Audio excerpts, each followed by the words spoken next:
night, everybody. This is the Hashtagonist with the first episode of the Hashcast. And I have two amazing guests. Well, one amazing guest and Stephen Blomkamp for you. But I think we're going to have a good episode.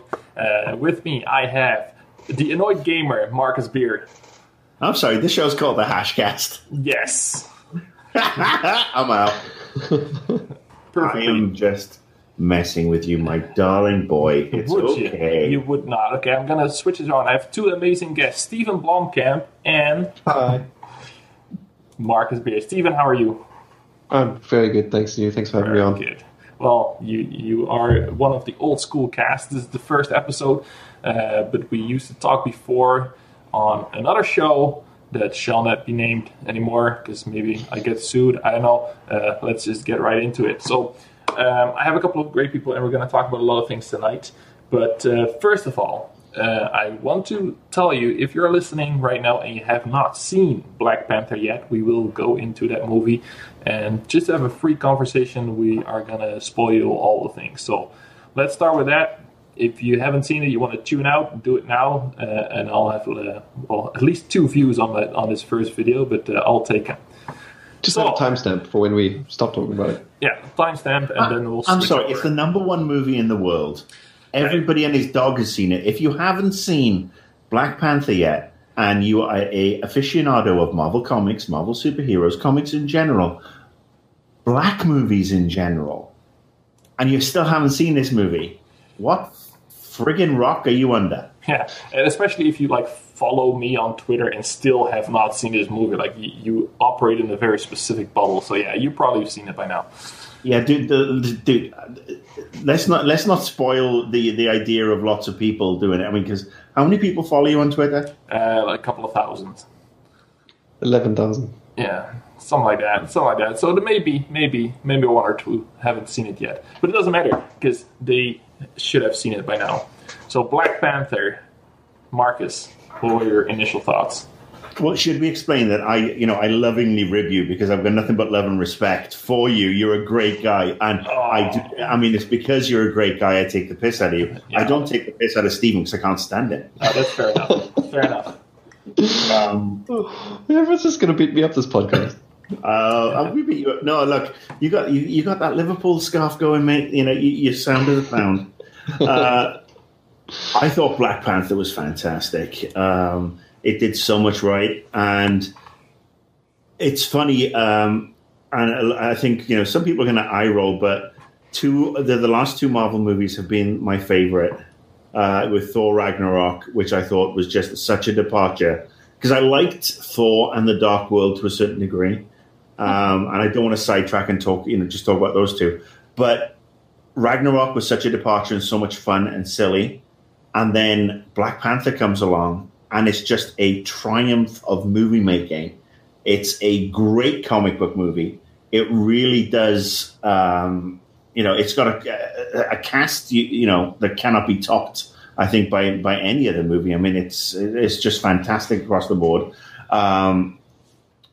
The directors imagined Wakanda way beyond anything I'd ever imagined. I mean, and again, I'm somebody who has Marvel Unlimited on my iPad, and most nights before I go to sleep, I'll read a set of books, and even just the original imaginings of Wakanda from the comic books cannot hold a candle to what Ryan Coogler has produced here.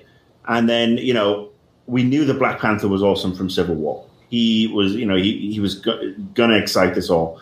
He was fantastic. But Michael B. Jordan as Killmonger, flat out the most fleshed out bad guy in the Marvel Universe. Loki, Tom Hiddleston, has been fantastic, but he's always been that little bit of, ham and cheese.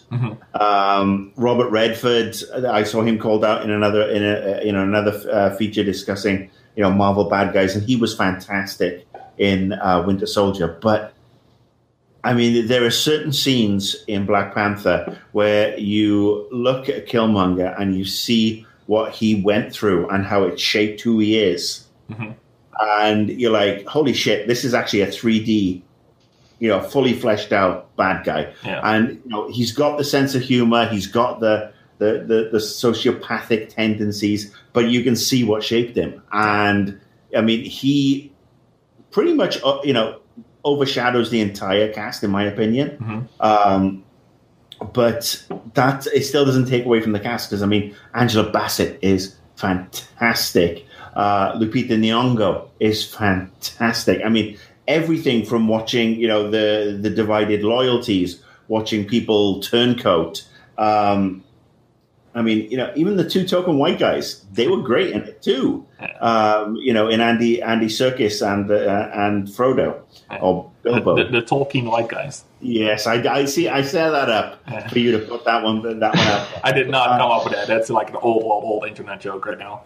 But it's funny how many people have claimed credit for that joke in the last couple of weeks alone. But no, I just thought it was. I thoroughly enjoyed it, and I mean, it's something my wife is actually keen to go and see, and she can't stand Marvel movies. That's pretty good. So it's been a couple of weeks, and it's now dying down over here, so we can get tickets, so I can go take it. But yeah, I just thought it was fantastic across the board. I mean, had a great story. It was a great setting up of Wakanda.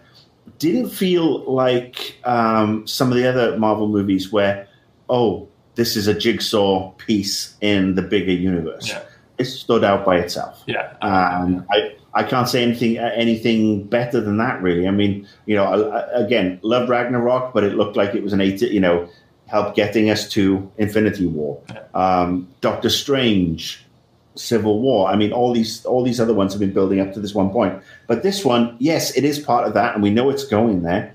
But no, bang up job. Great movie. Just so bloody entertaining. And, it works on a lot of levels that I'm not qualified to talk about. I don't think so. I haven't earned that right. But I think just as a Marvel movie alone, or it's just a superhero movie, it's right up there. All right. How about you, Stephen, as a fellow colonizer? Well, going on the notion of not being qualified to talk about certain things, that's very true. It's just, it made me realize that for the longest time, because I was born in South Africa and I lived there for 23 years and grew up among a lot of those cultures, and it made me realize I'd always resented my country because I felt like we were overlooked in the fictional media space and all the sort of properties and stuff, and I thought that was my country's fault kind of thing, and which is completely ignorant way to view things. So seeing them represented in such a lovingly accurate, brilliant way, to the point where, like, I've been gone for 8 years now, and I can see these things that bring back, like, all these memories from my childhood, even recognize some of the language that I did in school, and, like, they have made such a beautiful, lovingly crafted testament to how interesting all those, the abundance of amazing African cultures can be. I was geeking out hard. I wished I was back home for watching it, because whenever there's like a generally decent African movie, I've been back home to watch it, like District 9 or whatever, and the reaction is just completely different. Like the appreciation is huge. Conversely, when you watch a movie with bad African stuff in it, like Mission Impossible 3, I think there's a South African character who's not South African at all, and his accent is fucking terrible. Oh yeah. So everyone was laughing in the cinema, like whenever the guy like did anything. So this was just, I would love to have been home for it because it was legit. It was awesome. Yeah. I loved it. Yeah, I've seen it twice now. One time in 3D and the other one to IMAX. Mostly because the first time I was late and I had tickets like at the front left, and then it's just terrible in 3D because everything is ghosting around. So the next day I went again by myself because I was on a trip. I highly preferred it 2D, and I love that movie. Like the second time, I got even more out of it than the first time. I loved Okoye. I hope I pronounced it right. I'm probably going to butcher all these names. And it took me the first time a while to realize that it was Michonne from The Walking Dead, because I was not paying attention to the names the first time I went in there. And I immediately thought, oh wow, is she ever underutilized in The Walking Dead when you see her range in Black Panther all of a sudden. Love to, like, I liked Killmonger, but I think I liked the idea of him as a villain more than him in the movie. I think sacrilege. He was the best Marvel villain yet. He is the best, but I don't think he had enough space to breathe, because there was not enough movie. I wanted to maybe get a little bit more out of him. Because he's such a fantastic character that I almost wanted to see his own origin movie. Because everything happens so fast. Like he gets there within the day, he gets the throne, he has the fight, and the next day the war is over. That's how it felt like. I don't know what the timeline is exactly in the whole Black Panther movie, but apparently this takes place about a week after Civil War, according to the newscast you get in the beginning. So it's a very tight timeline, and I wished it would have had a little bit more time to breathe with his coming up there and doing his thing. But otherwise, fantastic movie. Really enjoyed it, and I have a complete blind spot when it comes to African culture, and I was just enjoying it, like the color and the movements and the sounds. And I follow Andy or Escoblades on Twitter, and he was like giving me these insights that I've never had before, and that gave me a whole new. That guy's Black Panther cosplay is amazing. Oh yeah. He could, they could switch him in and out, but I love having that little insight that fills up my ignorance on some of these things and get extra appreciation for that. But yeah, absolutely. First impressions, great. But maybe we can dig into a little more of the tiny things that we love. Like Marcus, who was your favorite character outside of Killmonger in? Well, let's step back to Killmonger a second, and I get where you're coming from. I get where it's he could have had his own origin story. It was a bit, and again, this is spoilerific. He could have been brought back for another movie. I mean, he is a long-term recurring character in the books. But I will say that the way that Ryan Coogler handled it in showing the flashbacks and showing that T'Challa took over, as the king, won his first battle, and then literally 24, 48 hours after that loses his place. Just goes to show how crazy shit can be in the Marvel world. But let's look at the ending for Killmonger and how good. Yeah, that is. It just showed that while he wasn't repentant, he had he just had this strong core belief that you can't argue with. Yeah, I mean, his final line. Oh, man. Yeah. Bury me, and I'm paraphrasing, bury me in the sea like my ancestors who didn't want to die in chains. And I'm murdering the quote. I'm not doing it justice in any way, shape, or form. I've still got goosebumps, though. Yeah. I mean, he is looking at a Wakandan sunset that is so incredible after, going through the fight of his life. And he is, he only barely lost that. And it just goes to show it's the fine lines in life that can turn, the really great villains that stick with you are the ones that are just a hair's breadth from just being the hero. Yeah. It's that one different thing. And in this case, it was his betrayal by his uncle, who killed his father and left the kid there. Yeah. I mean, it doesn't cover anybody in glory. I mean, T'Challa evolves throughout the movie, but it actually takes Killmonger and his worldview for the Black Panther to evolve and become a better ruler and a better person. Yeah, and that to me is negates us needing a prequel for Killmonger or additional movies with him in it further down the line. Like I said, Michael B. Jordan in this is fantastic, and it goes to show how bad that fucking Fantastic Four movie was. I love him in Creed, though. Like just as an actor in general, he's fantastic. I still need to see Creed. I'm a big Michael B. Jordan fan. Yeah, but look, I've got the entire cast up here because I don't want to murder the names and be disrespectful. And we've talked about Chadwick Boseman, Michael B. Jordan, Lupita Nyong'o. I mean, Daniel Kaluuya, who was in Get Out. Yeah. Fantastic as the turncoat. Angela Bassett, Forrest Whitaker. With Daniel, though, I found they didn't give him, speaking of needing to breathe, his turning sides seemed to happen too easily for me. Like, I feel like that if they had like an extra 30 minutes even to this movie, we could have had him being turned. I see where you're coming from, but my impression was that he was always somebody who was always that inch away from being Judas Iscariot. He was somebody who wanted the War Dogs to go out and, you know, really sort of like show the world what Wakanda was all about.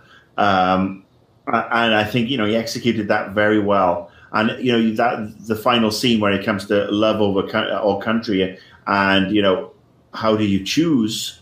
Mm-hmm. And, you know, she chose country, you know, over him. But I think, obviously, and I think a lot of people will probably, you know, agree with this as well, that Letitia Wright as Shuri, as the little sister, as the genius. She's my favorite part of the movie. Yeah. I mean, she's had a good couple of months. She's obviously in Black Mirror, the new season of Black Mirror. She's in the final episode. She's very well known in the UK. She's done a lot of stuff over there. But, I mean, I actually see her, and I mean, this is just me postulating. We know that Robert Downey Jr. is not going to continue as Iron Man. Yeah. And in the comic books, Riri Williams comes in. I'm so excited for this. Yes. This super smart MIT, you know, graduate. But wouldn't it be great if Shuri comes through as the next Iron Man? Or Ironheart. I would be angry if they didn't do this. Like, it's perfect. Yeah, she is brilliant. She carries it off. She is obviously whip smart, and I really hope that there is a lot of interaction between her and Tony Stark in Infinity War and Avengers, folks. I don't think Stark's going to die in this one. I think he will be back in the next one, and we'll get to that one eventually. But yeah, she's just brilliant. I mean, she gives off this air of, like, you know, she's like everybody's little sister. Yeah. Everybody's mouthy, smarter than you, little sister. She reminds me of my little sister. My little sister is, you know, a full-on chartered accountant. She is the brains in the family. I'm not that smart, and my little sister is fantastic and smart. I got the mouth, she got the brains. But I mean, that's what she reminds me of. It's just everybody has this member of the family, and you know the fact that she also has the stones then to go up against Killmonger in that final, that third reel in the big battle. And I will say, I'm going to throw kudos to Disney and Marvel finally for getting their act together with regards to the toys for Black Panther, because the movie opens and I'm walking around Target and I get to see Shuri's gloves, the claws, and I get to see full-on characters available that are girls and girls of color. Yeah. And it's about friggin' time after dicking around with Black Widow. I mean, you know, we know that Marvel has been a bit slow on this stuff. I mean, the fact that we're getting a Black Widow movie a week on Friday and it's not Black Widow, it's called Red Sparrow, just goes to show how remiss they've been about this. But yeah, Shuri I think she's going to be the breakout character. I think she's the one, deserves her own movie. Yeah. She deserves heavy integration. And, you know, that actress is just fantastic. Yeah. Go ahead, Steven. I was just going to say, on the note about getting the toys right and stuff, it's interesting how Wakanda is its own character and, like, has so much to it. And then you think about, like, Asgard, and all I can think about Asgard is that one building and, like, nothing else. But the stupid every inch of Wakanda in that movie was, like, you understood what it was, there was so much there to digest, and it stayed with you, and it's like its own whole world. It was just, so awesome. Yeah. It was beautiful, though. I mean, I want to go to Wakanda. I want to book a vacation there. And look, Asgard was cool, but yeah, all I can remember is the friggin' Rainbow Bridge. Yeah. Oh, and that, yeah. The bridge and the big gold thing, that's all it is. Yeah, I mean, I don't, it's the fact that they brought, and again, this is somebody who is, I mean, being from the UK, we had a schooling in regards to the world and history of the world and how Britain fucked up a lot of cultures. African, Indian, anybody, any other culture that we had the chance to fuck with, we messed with, and pardon my language. But we did learn about the different tribes and the different countries and all the crap that we as a country, and predominantly the English, because I'm Welsh. Let's blame the English properly on that one. But I mean, we did bring a lot of bad things to a lot of people, and to see the different tribes represented in the Council of Wakanda, and reading about how Ryan Coogler researched all that with his team, and how they wanted to bring in so many aspects of African culture into those particular tribes and make them a snapshot and a melting pot of what would have happened or what could have happened had colonization from us filthy whiteys not taken place. Yeah.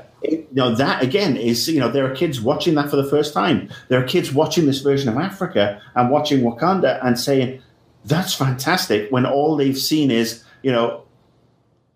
violent movies coming out there, or the movies like Zulu from the 70s, or, they hear the dickhead in chief saying shithole countries. Yeah. And, it really does put across the beauty of all these cultures, because there's no, and Stephen, I mean, you will, know more about this than me, but from my perspective, there's no one African culture.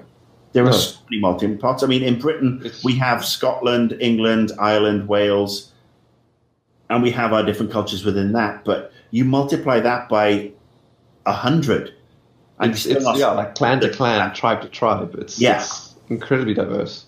And it's all really incredible. Yes, there are asshole extremists on every end of every culture. But when you look at the beauty of it, it's mind-boggling. And it's something that should be shown more often. Yeah. And I'm hoping there are kids who have no clue about this up until watching Black Panther, who are now really excited to go and actually learn more about the different tribes, the different cultures, the different factions, and just, Yeah. Now I'm going to sing Kumbaya. There's some wanker on Twitter tweeting me about, like, kids. This movie isn't important because kids should want to be like lawyers or something, not superheroes. I'm like, you don't watch a superhero movie thinking I'm going to go don my tights and be a superhero when I'm older. It's like, if I think about how much just Peter Parker influenced my life, like, hopefully that's what Black Panther does for a whole bunch of African American children. Like, it's so important. Like, I'm so sick of this hot take to, like, disregard this movie just because it's a superhero movie. Look, nobody wants to grow up to be a fucking lawyer. And that's it. Look, I'm sorry, the filter is off now. And, any lawyers listening, you serve a purpose, but come on. And it's funny, look, and let's look at it in the context of what's happened in the last 10 days here in America. And I saw a very smart observation that was shared. You probably saw it on social media too, after the Florida school shooting. And those kids came out, and those kids are like, we are not going to take this shit anymore. Do something about it. And these are the kids who went up to Marco Rubio, who took $3 million from the NRA, and said, will you refuse to take money from the NRA from now on? And he said no. And these are the kids who are now getting death threats and are getting attacked by the NRA and Fox News and fucking assholes. But these are the kids who in the last 15 to 20 years have been raised on Marvel superheroes, on DC superheroes, who have been seeing these on the big screen, which we didn't get. We got the comic book versions, and we fell in love with them that way. And if we were lucky, we got a Richard Donner version of Superman, as opposed to Superman for the Quest for Peace. But these kids have had the Hunger Games. They've had Harry Potter. They've had characters that are on the outside, that are spat on and that are abused, and that basically come through and save the friggin' day. Yeah. And these are the ones who are now standing up and actually give me hope. I mean, I'm not talking about millennials. Yeah. It's the millennials they can piss off. It's the ones that come after the millennials. I'm kidding. But yeah, I mean, these are the kids who are being inspired by seeing these movies on the big screen and thinking, maybe I could be a lawyer, but I'll be a decent lawyer. I'll be Matt Murdock, as opposed to, one of those shyster lawyers who represent Donald Trump. No, but Cohen, his name is. I think it does show like how representation is important, and like we have had our representation, our fair share of representation. So to see this be so successful and dig into this whole new market, and it being successful, and dear God, let it be a precedent for more of this.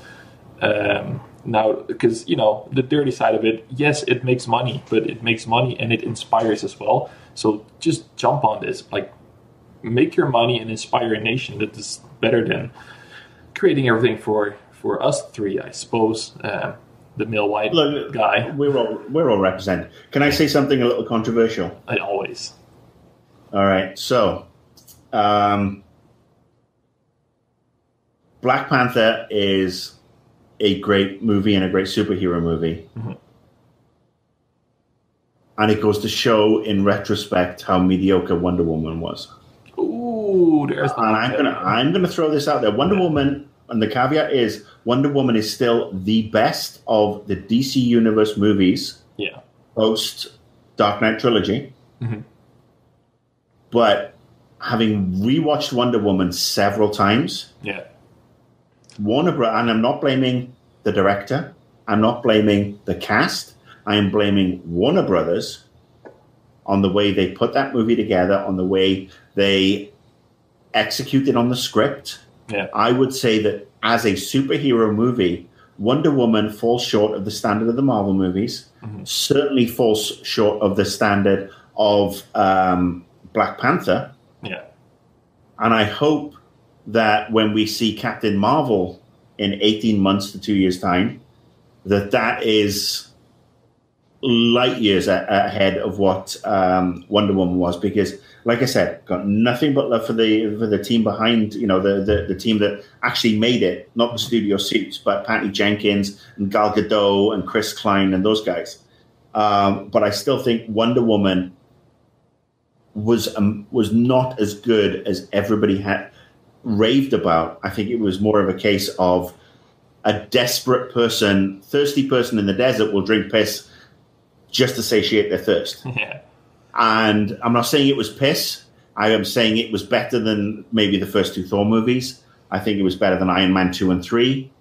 But I would still say that it's not in the same zip code as the top echelon of Marvel movies. Oh, and I'm hoping that DC gets their act together finally, and I know we're going to talk about that in a second, to make sure that Wonder Woman moving forward is a much better script, concept, marketing, more money into special effects. Because, I mean, look. that was pretty bad, yeah. The CGI was horrible. But you look at the bad guy in Wonder Woman. Seriously? Oh, man. That was a very weak bad guy. Yeah. Thewlis, I mean, he's a fantastic actor, but he is better suited to playing pedophiles and rapists on Prime Suspect than being the god of war in Wonder Woman. Yeah, fair enough. With the porn stash, yeah. Yeah, I mean, I'm just saying that Wonder Woman wasn't bad, and it was certainly better than it's better than every other DC. It was still an important step. Yeah. It's an important step, but there was something off with the amount of spooging over that. And I think, rewatching that movie again, and anybody who follows comic book movies will say Black Panther is where Wonder Woman should be. Fair enough, yeah. Yeah, I think Black Panther took that first step better. But maybe it's still a DC movie, and they haven't done that well in general. Well, DC stands for done crap. There you go. That's fair enough, yeah. But yeah, no, the bad guy in Wonder Woman, like, that end fight should have been Wonder Woman versus Kratos. And that would have been fucking amazing. Look, they basically lifted some of the CGI left over from Suicide Squad. I mean, you look at the bad guy in Suicide Squad, or not the hunter, the sorceress. But if you look at her brother character, and then you look at it was Ares. Yeah, I think they're the same fucking CGI character. I mean, they couldn't even commit. Warner Brothers couldn't even commit to shelling out for a new fucking CGI model. People say Marvel has a villain problem, but Jesus Christ, DC villains are. I mean, even Steppenwolf has to take the cake for the worst villain yet. Well, look, let's not even get into Steppenwolf, and let's also talk about CGI mustache removal. Oh God! I still have not seen Justice League, but feel free. It's out next week. It's on Blu-ray next week. I watched it in the cinema this is a damning indictment of where the DC universe stands in the movie oeuvre in my house. I watched it. I finally watched it 3 weeks after it came out. Every Marvel movie I have seen first weekend. I went to Ant-Man first weekend, for fuck's sake. I didn't even know if I wanted to watch Ant-Man, and I'm glad I went because it was a fun take on the movie. I mean, not the Edgar Wright version I was hoping for, but it was still a fun take on it. But I waited 3 weeks, and I was still disappointed with Just Arse League. Yeah. Just Arse. I think we are bad for our hearts to talk about DC. Oh, my heart's fine now, by the way. I'm good. Cardiologist doesn't want to see me for another 6 months, so l'chaim. We can't trust Watt, though, because he liked Batman vs. Superman. So this is... Hey, man, I will stand by that. Look, I still maintain that the first 2 acts in Suicide Squad are way better than Batman v Superman. I think y'all should rewatch, like, the original Batman with the freeze in it. What was it again? Batman and Robin. And then watch, like, Man of Steel. Or not Man of Steel. Superman Returns. If you want to talk, like, really bad superhero movies. That were bad superhero movies. Let me talk to you about the Dark Knight trilogy, okay? Christopher fucking Nolan. Okay? The third movie in the Dark Knight trilogy is the worst of the 3. Absolutely. And it still shits on a very, very great actor. You know what's better than Batman v Superman? I Am Legend with Will Smith because in that one scene going through Times Square, you see the Batman v Superman logo coming soon in 2020. movie. And that movie is like 300 years old. I also love that movie. A better Batman v Superman movie than Dawn of Just Us. Fair enough. I still like it, but it doesn't matter. But I like Pringles too. It doesn't mean they're good for me. Well, if you watch Justice League and you like it, our friendship is over. No, PBS was a hit. And now it's like, I don't know if I can take it anymore. No, I don't think I can do Justice League, to be honest. Like, Suicide Squad is almost too much for me. Oh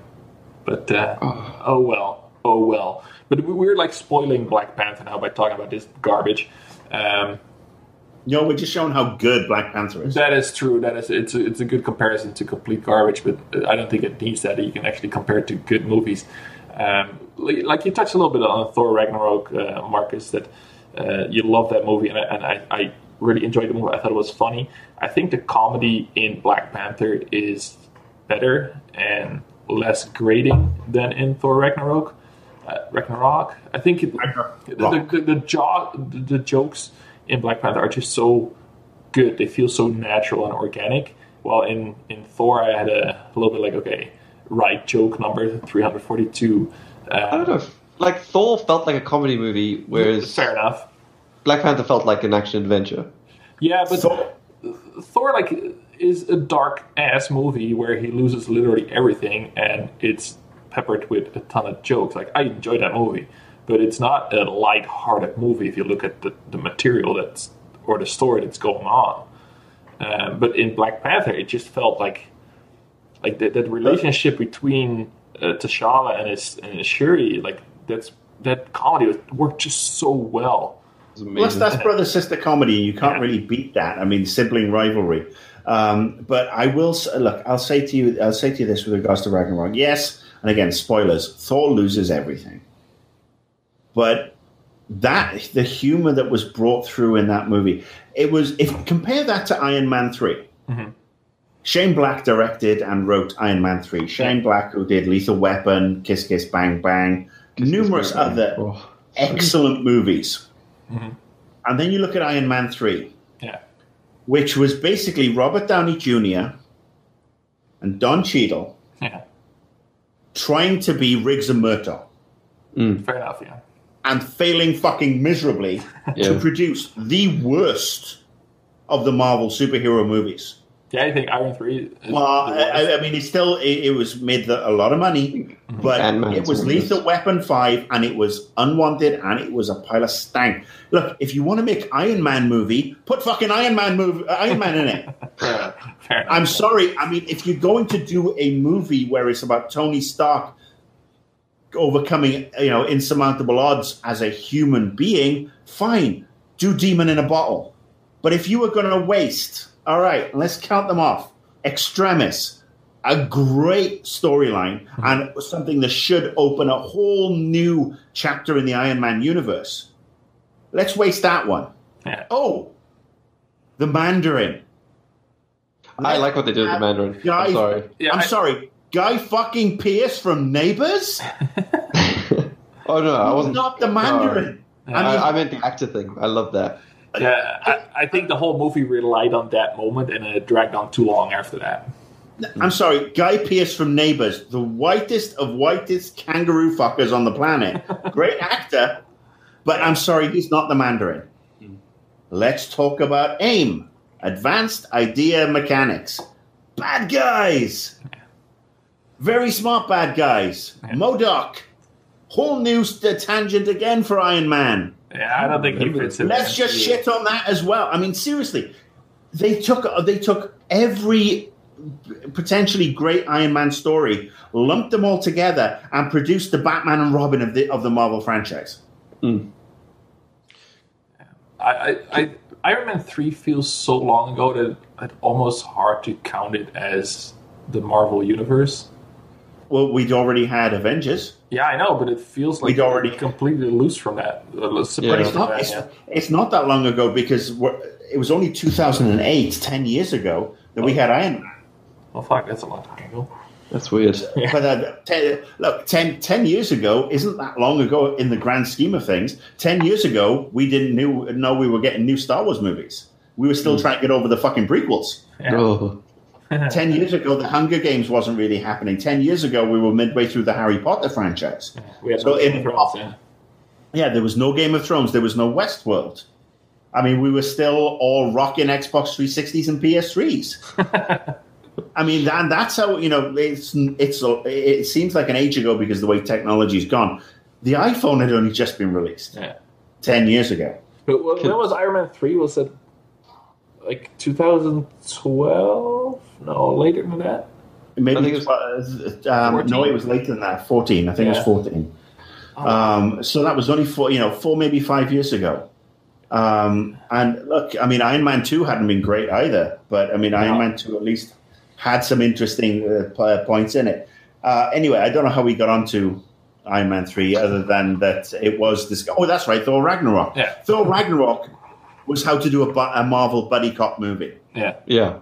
You got Banner, you got Thor, you got Hulk, you got Thor. Yeah. And those two play off each other so well. And the reason I loved it, I mean, apart from the fact that there's so much Led Zeppelin in that. Yeah. I mean, no offense to Kendrick Lamar, who obviously dropped the Black Panther soundtrack, and everybody's raving over that, and it really is a great soundtrack. It is fantastic. But I'm sorry, when you look at the Ragnarok soundtrack and all the quality shit they got on there for old people, I mean, it is full-on geriatric rock as a person. And it just combined so well, and it was so refreshing again, because I think Ragnarok came out a couple of weeks after, actually, was it before or after Justice League? I don't remember. I don't remember. Yeah, I remember after. Okay, so I'd probably seen Justice League just before Ragnarok, and it was such a burst of joyous comic book campy, violence, humor, kick-ass sound effects, over-the-top acting. And look, I'm going to sound like a creepy old man here, but can I just say Cate Blanchett? She was fantastic, yeah. She gets so much shit in that role. I thought she was awesome. She was fantastic, and you know what? She had this whole goth vibe thing going on that was... I mean, I begged my wife for weeks to dress up like her, and it just didn't happen, because my wife did actually argue that if I got Chris Hemsworth's six-pack, then she'd consider... That's fair. A fair trade. It's a trade-off. Yeah. But yeah, I mean, Thor Ragnarok, and I've seen people posting recently on friends on Facebook, mutual friends, that they watched it and they didn't get it, but you just got to take it as a joyous piece of campy gorgeousness. And yeah, I think it works very well on its own. What I worry about with Thor is I think it's going to have trouble fitting back into the universe. When you have a Black Panther, which has a very serious tones, serious issues, and then you have Thor, and then in the next movie that we're going to get in like 7 weeks, that is going to overlap again. And I think that leads Thor Ragnarok leads directly into Infinity War. Yeah, but that's what I mean. Like, how are you going to take those jokes into the ending of a Black Panther and have it gel well? Black Panther was 2 years ago, 3 years ago. Black Panther was Civil War.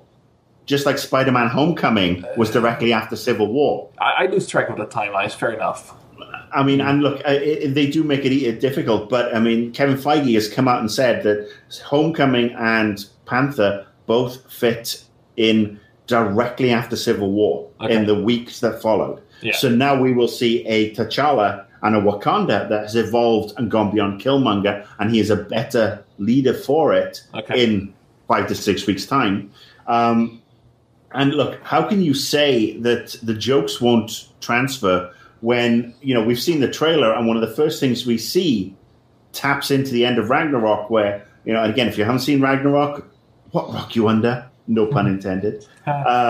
You see this big-ass ship going over their ship, and it's Thanos' frigging ship. Yeah. And then you go to the trailer, and you see Thor floating through space because his ship's been blown to shit. And who rescues him? Chris Pratt and the Guardians. Yeah. Guardians 2 also was set a couple of weeks after Guardians 1. Yeah. So they've got all of that out of the way. And then Ragnarok, Ragnarok is kind of like, is the only real lead-in to Infinity War. Everything else is sort of like way, way back there. Yeah, but let's go right into Infinity Wars, because we had a big announcement today that Tony Stark or Robert Downey Jr. asked Marvel, hey, how about we go early? Like, they had a very great Twitter marketing campaign where they had a fake conversation about release date. So that they moved up a week. April 27th, the movie comes out. I think it's going to be amazing, but I think the last I knew about this movie, it was going to be a two-parter, Infinity War 1 and 2. I have not heard about this at all anymore. Now it's just being branded as Avengers 4, basically. So it's two different movies. Yeah. So I have no idea what this is going to be. I think the whole Thor storyline and the Guardians is going to be very separate from the Captain America and Black Panther and the rest of the gang. Because when you look at the trailers, I do not see those two overlap very well. What do you guys think? How is Infinity War going to combine all of this? I think you should let Stephen go first. I've talked enough. And Stephen, no, I was just thinking because I feel like you'd only combine those people in the moment where you're going to defeat Thanos. So they're only going to. You might be right that like the space stuff and the Earth stuff comes together in the next movie. Mm-hmm. But then again, it also is affected by who's going to die this movie. Do we know who's got how many movies left on their contract, etc.? I think everybody's covered up until Avengers 4. I think Avengers 4 is the bloodbath. I think there will be some cliffhangers, but I don't think we will see. I really thought Stark was going to die in this movie. That's what I thought too. I don't think they've made too much money off Robert Downey Jr. and he's made too much money out of it. And if you look at it, I actually was watching his filmography since he's done Iron Man, and he's basically did a couple of other smaller things, and the Sherlock Holmes one, and apparently there's a Sherlock Holmes 3 coming. Oh, yeah. But I think Downey likes he actually is having a blast working with these guys now. Especially in the Avengers environment and the Spider-Man stuff as well. Mm-hmm. Don't think we'll see him die. I think we'll see him hang up the mantle and pass it off to somebody else, leaving it open for further down the line. But let's go back to this whole merging thing. The beauty of planet Earth is that we are a mishmash, and on our best day, we can all come together. I mean, much like this podcast. Very much like this podcast. We've got a Brit, we've got a South African, and we've got whatever you are. Yeah, a Dutch guy living in Canada. I know. No, we got a Dutch guy living in Canada and a Brit living in Los Angeles. And Stephen, where'd you live? In Canada as well. So there you go. I mean, look, we are a melting pot. And if you look at the timelines that they have obviously agreed to and obviously spoken about in the Marvel Universe, we know Black Panther we're going to get a different Black Panther in a couple of weeks' time. Mm-hmm. We know we're going to get a different Peter Parker in a couple of weeks' time. We know that Thor is still going to be rocking that awesome eye patch. Mm-hmm. That is, but it is this is Thor Ragnarok was the whole concept was that's where they bring space and the Earth-based heroes together in Thor and and Banner and the Hulk and the Collector's brother. They brought the Planet Hulk story into it. And I mean, look, I would love to have seen Planet Hulk as a Fallen story. One of my favorite books of all time is Planet Hulk. Mm-hmm. World War Hulk, that follows on from that, is another great book that I don't think is filmable in its current environment unless they want to make Hulk a real dick or a bigger dick than he was before. But Ragnarok was that crossover. It was the merge. It was bringing those two together and bringing in the mystical realm in Stephen Strange. Mm-hmm. That was the one that was needed to tie everything together. We're going to hit the ground running in 6 weeks' time. Yeah. Can Infinity War is going to kick off, and there's going to be... I don't think it's going to be a slow build-up. I think we will have our pre-credits intro, and then it's going to be balls to the wall for maybe 2 hours. Yeah, Hawkeye's going to die first 5 minutes. Yeah, who misses Hawkeye? That would be an easy one. I'd be surprised if they did that. But I want to posit a question. Is there anything you're skeptical about going in? Anything that's sort of got warning bells going off for you? Or like for me, this is a small thing, but Captain America's gauntlets, his little... Yeah, the new shield. He's not Captain America though. He's Nomad. Oh, sorry, yeah, whatever it's called. But I mean, that's the thing. The vibranium shield has gone. He's got the and again in the books, I may be preaching the choir here, but he handed off the mantle of being Captain America to Falcon, who becomes Captain America, and then later on Bucky Barnes also becomes Captain America, and indeed Peggy Carter in a spin-off alternate universe is Captain America, which is funny to have a British woman or an English woman as fucking Captain America. But Captain Yank. Yes. Well, look, I mean, I'm still waiting for Captain Britain. Although the Braddocks can go suck a dick. They're a horrible family in the books. But, maybe this is... I think Chris Evans is the one who could go because he could be the one transferred over. And I would love to see Falcon become front and center, get his own movie, maybe. Like I said, Sebastian Stan, Bucky Barnes, he's also due. He was tagged in the pre-credit and the post-credit sequence in Black Panther. Thank you. I would maybe see we could lose Thor. We could lose Captain America. I'd be so sad if we lost Cap. Cap is like... the movie Cap is the quintessential superhero we've needed for the longest. It's like what I wanted Superman to be in the movies. Wouldn't it be great though if we lost Cap but he didn't die? He just became Nomad full time and he passed the mantle off to Anthony Mackie. No, on the other hand, this sounds terrible. I want people to die. I think the only thing I didn't like about Black Panther was Ross surviving. I thought he would have had more impact if he sacrificed himself at the end there. So... I generally do wish movies didn't shy away from actually ending characters and making their lives matter. Yeah, but at the same time, the only arc characters get in movies and TV shows nowadays is dying. Like that is the only. Oh, TV is a different story. Like Walking Dead bullshit. I would have loved if Hawkeye would have said like, "Fuck you guys, I'm gonna go home to my family and I'm just gonna not get involved because I'm a guy that uses a bow." But I almost certain that they're gonna kill him. And then, let people just retire naturally every now and then. That would be so refreshing to see every now and then. Well, it also opens it up for a comeback. And look, the reason I did want Ross to die,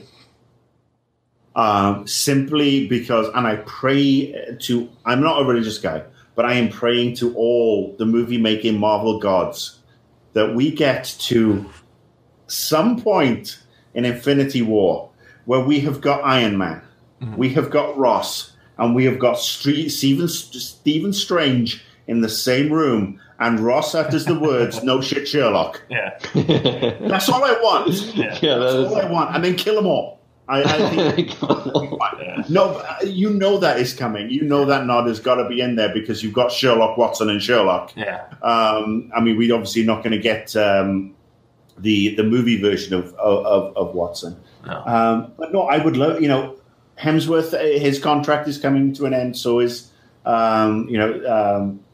Chris. What's his name? Evans. It's funny. There's a British DJ, like radio DJ and TV presenter called Chris Evans, who's ginger, and that I always get them mixed up. His contract is ending. I think we may lose Thor, but it would be interesting to see what happens with the hammer after the hammer was destroyed. Strange going to fix that. He's going to take a shot, but we'll do his thing, and then we get the hammer back. Well, maybe that's that thing he's doing is him reforging the hammer when he's pulling those two massive things. Maybe that is him reforging the hammer, which I thought was pointless. Like you don't need the hammer anymore. But that's the other interesting thing. What if they introduced Valkyrie? What if Valkyrie is the new Thor? Because Jane Foster in the books is the new Thor while she's battling cancer, and the fact that she's human and she has the hammer is actually helping to kill her. But what if Valkyrie, who is another Asgardian, becomes the new Thor? Cool. That'd be so cool. I love. Yeah, I mean, it would kill the fucking asshole Gamergate fanboys to have it. It's worth it just to watch them. Who's the female as Thor? Yeah. That'd be right up there with Riri Williams coming out as appearing as the next Iron Man. Yeah. I think that it would be interesting. I'd love to see them retire a few. Yeah, it would be nice to watch them go right off into the sunset. Yeah. It really would. Yeah, they have to do something new. Like I would be totally on board with a completely new Avengers cast when you have Spider-Man, you have Ironheart, you have a new Thor, like a whole new gang of people. That would be great, but it has to end somewhere. I would like Chris Evans to stay because that dude in real life is like Captain America right now. When you see his interactions on Twitter, like he embodies what Captain America should be. So I would love it if he would stick around just to give that to the kids. But Mark Ruffalo too. Mark Ruffalo and Chris Evans. Mark Ruffalo is another one who is just a great, decent human being. Absolutely. So here's the other nebulous thing that we can talk about. There has been a merger and acquisition that has happened recently that is, needs to be ratified. But if and when it goes through, we will see the return of a couple of Marvel characters to the Marvel Universe. And we are talking about the X-Men. Of course. We are talking about the Fantastic Four. Yeah. We are talking about Deadpool. We are talking about the New Mutants. We're talking about the entire Fox licensed roster returning to Marvel. To Marvel. Because and this is the other glorious thing. Even if Marvel doesn't buy Fox, and Comcast have now entered the arena to like contest this and put another offer in. The terms of the licensing agreement between Marvel and Fox means as soon as Fox gets sold, everything reverts to Marvel. Yeah. So Logan is coming back. Jean Grey is coming back. I mean, maybe we can actually figure out a way to retcon X-Men Apocalypse out of our collective psyches. Because I kid you not, I am shitting myself, and not in a good way, for Dark Phoenix at the end of the year. Yeah. I really am not looking forward to that. Can I give you my theory on that? Yeah, sure. So Thanos is going to get the gauntlet that lets him control everything, right? Mm-hmm. So what if that event, like they know about this deal coming, they know about they're going to get all their characters back. That is the event that then creates mutants in this universe. And now it's like, we can bring back all these characters. Because before we didn't have to answer the question about what mutants were. We had a little bit of that with Avengers 2, Age of Ultron, the Scarlet Witch and Quicksilver, but they didn't want to touch it. And now finally we have this reality rewriting event that I guess there's mutants now, and these things can emerge and be powerful enough to help stop Thanos in Avengers 4. I don't know. Just something to think about. Well, they filmed Avengers. They've already filmed Avengers 4 because they filmed it back to back at the same with. time. I didn't with realize Infinity that. War. I take that. Yeah. I'm clueless. No, I love where you're going from. You're going on this one. So let's throw out a pop quiz. Which version of Quicksilver do we want? Age of Ultron Quicksilver or X-Men Days of Future Past Quicksilver? And I will say right now, it's not the Age of Ultron one. Because he's a dick. Yeah. The one in Days of Future Past is brilliant. Yeah, he's fantastic. He has one good scene, but he He steals the entire friggin' movie. The other one comes off as a whiny bitch. I mean, agreed, but I guess I can't get past how much I generally hate the Fox X-Men movies. But look, I mean, X-Men 1 and 2 were fantastic. X-Men 3, X-Men United was disgusting. First Class, I thought, was a really good stab at it. It was fun, yeah. But Days of Future Past, you got to admit, Days of Future Past was quite possibly the best of the X-Men movies. Yeah, it was. It tackled everything really well. It gave us Quicksilver. It gave us, it humanized Magneto even more. It opened the next generation, and then they obviously fucked it up with Apocalypse. Yeah. But that Great Ape, Great Ape comes to the comic books. But that character fits so well in the current tone of some of the Marvel movies, like that style of lightheartedness, like that one scene he has where he just fucks around, running around the room. Like that would be perfect in an post Ragnarok movie. He'd be a lot older though, because I mean he was because the first Days of Future Past was set in the 70s. Yeah. So he'd actually be our age now. So he'd basically be running with a trick hip and a dodgy knee. Yeah. Well, timelines don't mean shit nowadays anymore. Like none of that's with time coming with it, right? It's going to be a full reboot if it does happen. Yeah. Right. I have seen just reading various blogs, and I think it may be wishful thinking, but a certain Mr. Hugh Jackman has said the only way he will don the claws again is if he gets to be an Avenger. Yeah. So I think we know almost for certain that the Soul Stone is going to be in Infinity War. Like, I am not completely up to date on what that does, but I do believe it gives you the power of those living and deceased. Like, could that be a device used to fix some shit in this universe? Dude, everybody knows that the Soul Stone makes you dance like James Brown. Where is the Soul Stone? Because I don't remember seeing any of the stones in Black Panther. No, they don't mention it at all. It was absolutely stone free, and it was great. Yeah. I actually kind of dug that. Well, let's see. So we've got the Mind Stone, which is sitting in Vision's head. Mm-hmm. Yes. For now.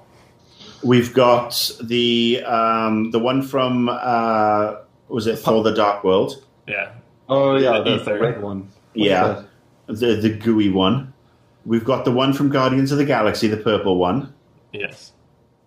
Where are all these stones though? You got the Tesseract, which Loki steals apparently in the end of Ragnarok.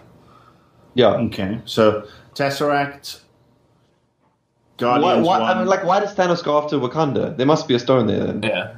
Well, the vibranium might be the only thing.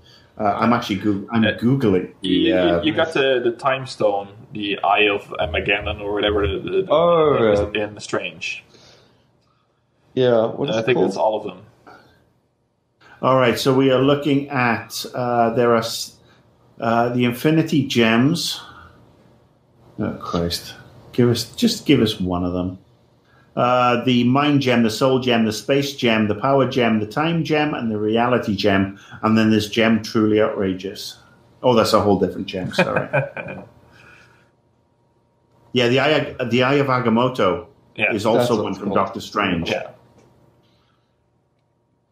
All right. I think it's going to be interesting. Oh, here we go. Where are the Infinity Stones right now? So the Space Stone, as reported on by comicbookresources.com, the Space Stone is the Tesseract. Yeah. Okay. The Power Stone is the Guardians of the Galaxy one, the Ronan the Accuser.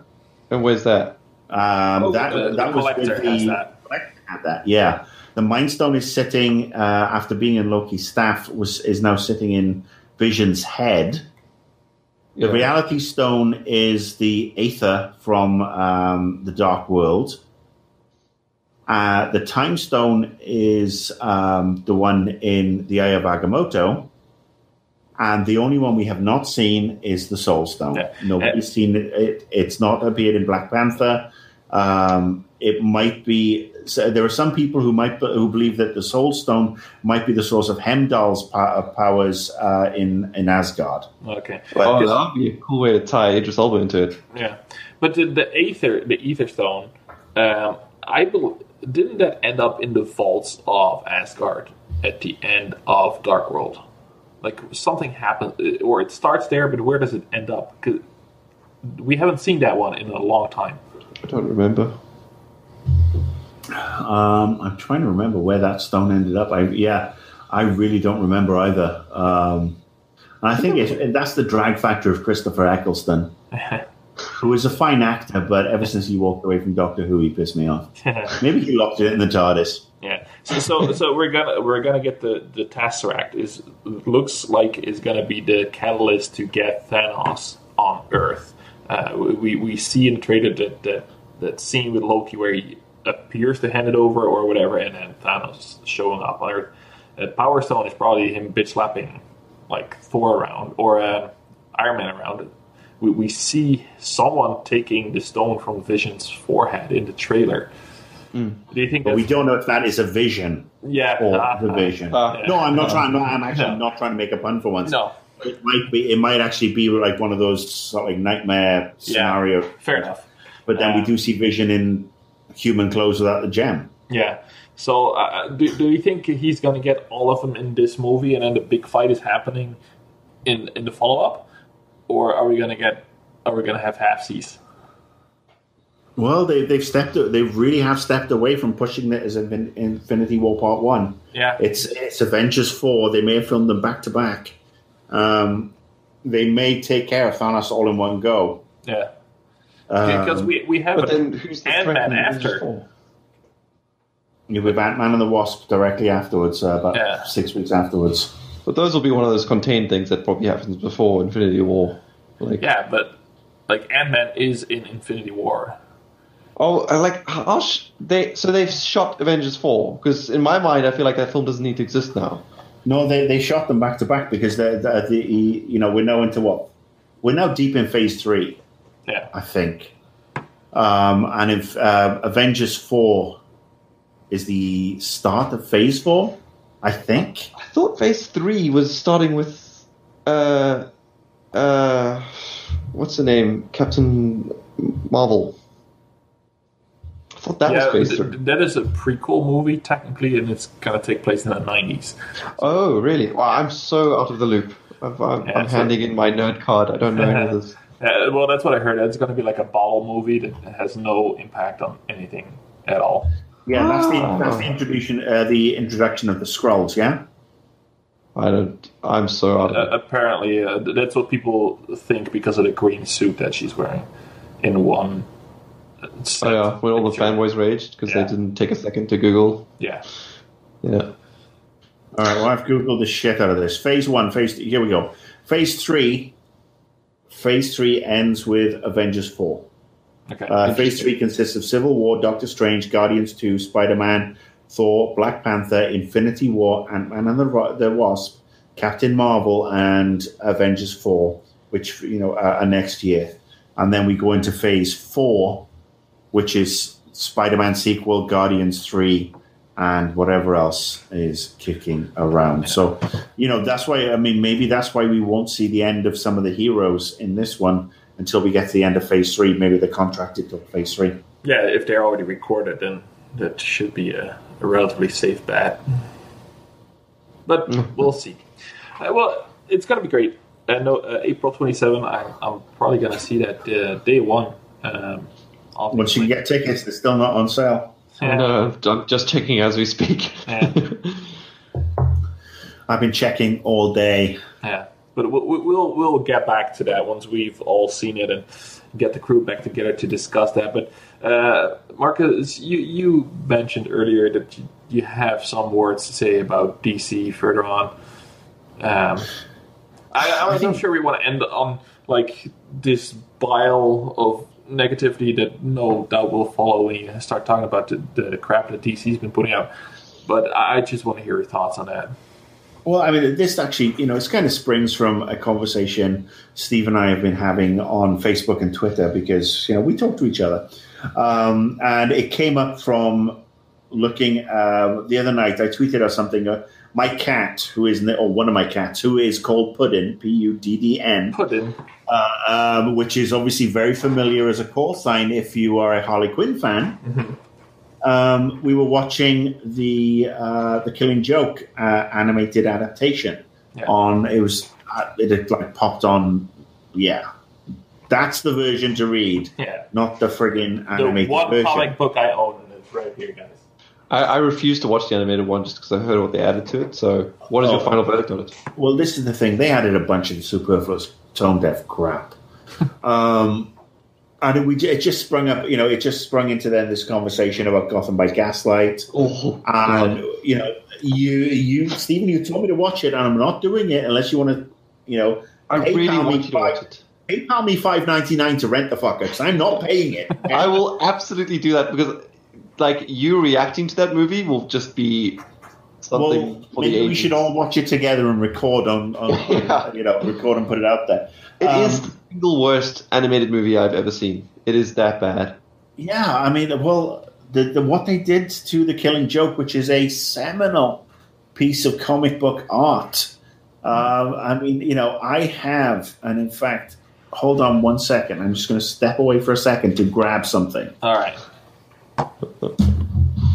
So this is when I can safely say that I read the comic book and then maybe I wasn't in the right state of mind.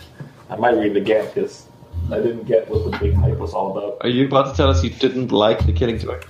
I read it and... Look what I have. Oh, sick. Oh my goodness.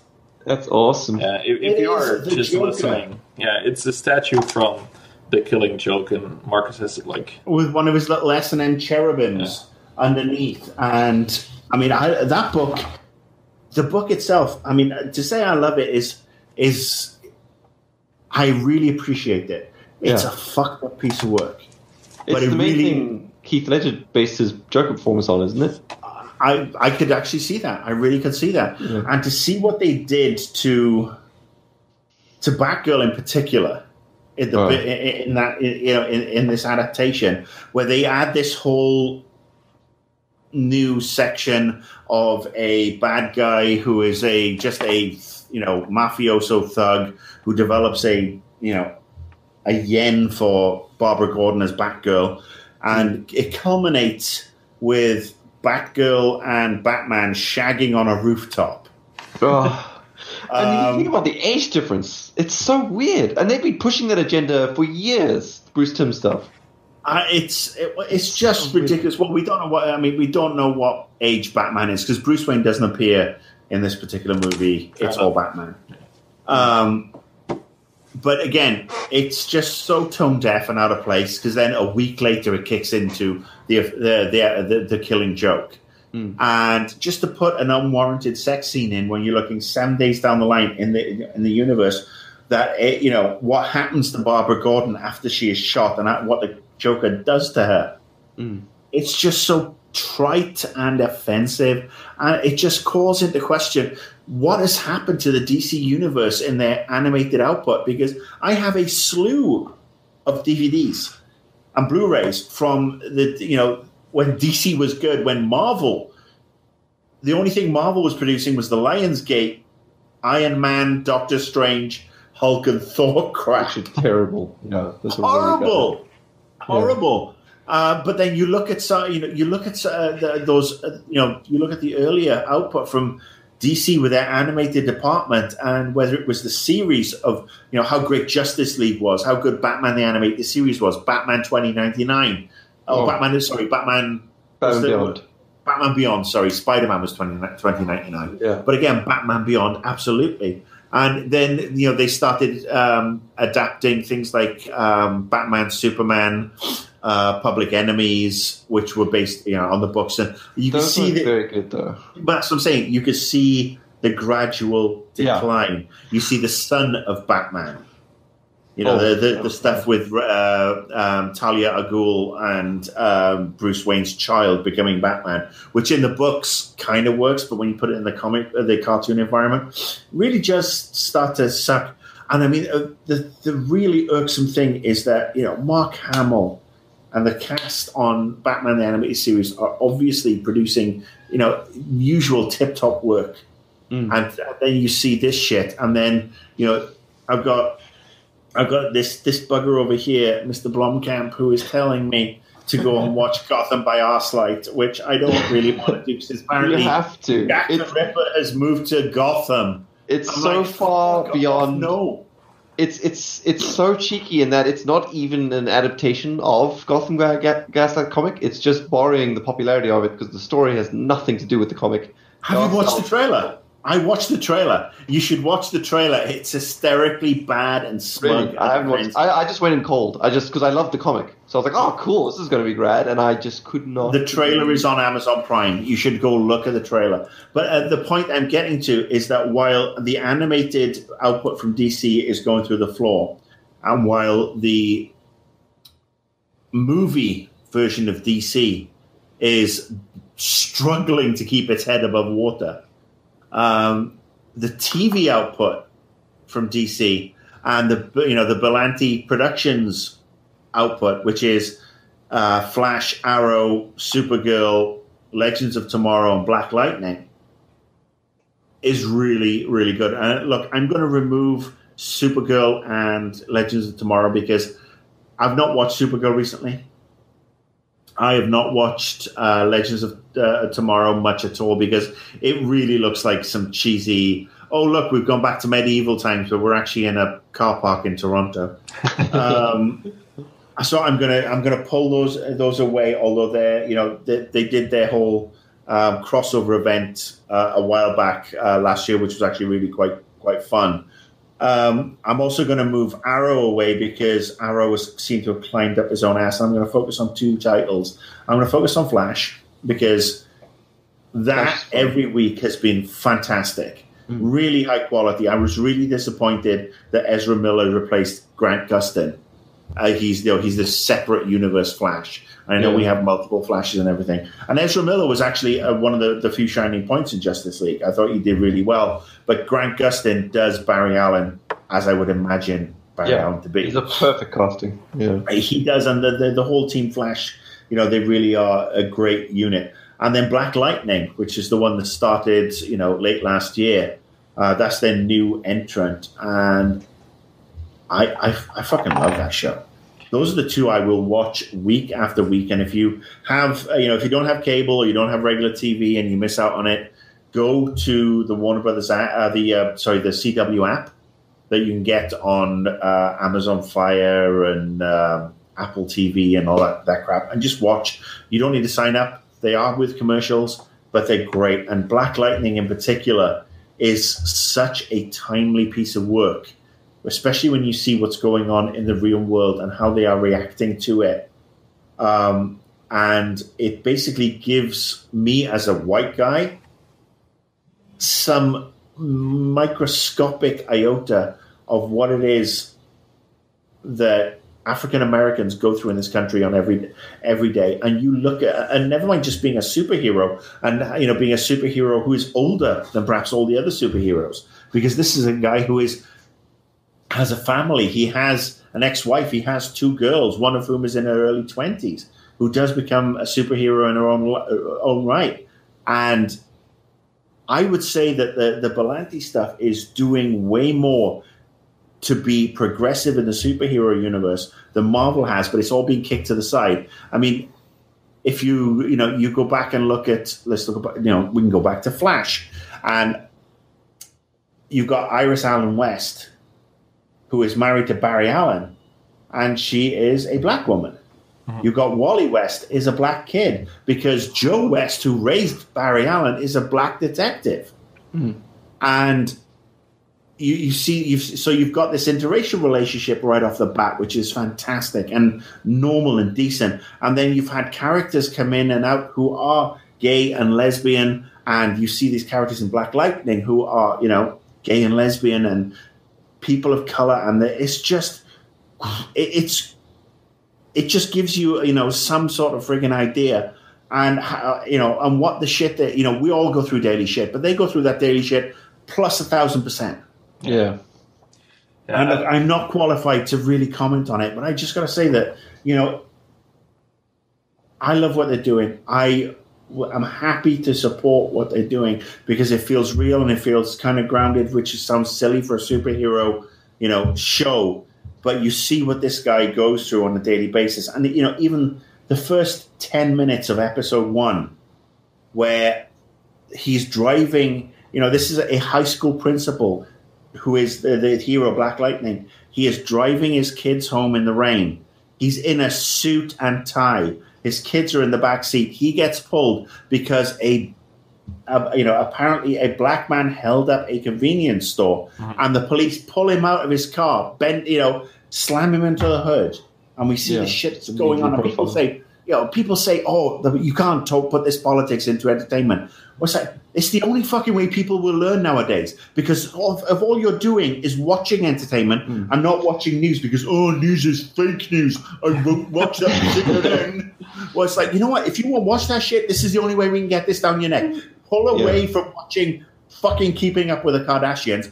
Pull away from watching Pewdie fucking Pie for 10 minutes. But it's not like it's something new. People forget superheroes were the original social justice warriors. It's so the argument to not put politics in things just. Well, I mean, look at the X-Men.